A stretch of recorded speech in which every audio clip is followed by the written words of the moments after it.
મિત્રો, જય ગૌ માતા, જય ધરતી માતા। આજે તારીખ 4/8/2024 રોજ રામદેવ પ્રાકૃતિક કૃષિ ફાર્મ લીલાધર ખાતે જે મેં સંપૂર્ણ ગાય આધારિત પ્રાકૃતિક ખેતી થકી જે મગફળીનું વાવેતર કરેલું છે।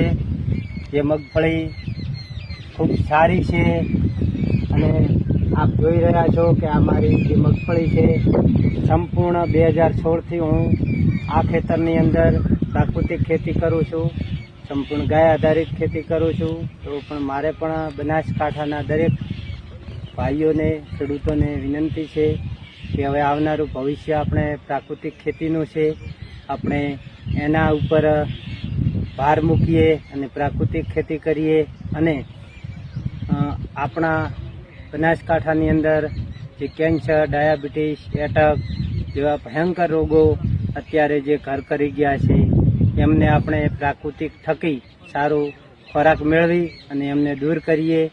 જય ગૌ માતા, જય ધરતી માતા।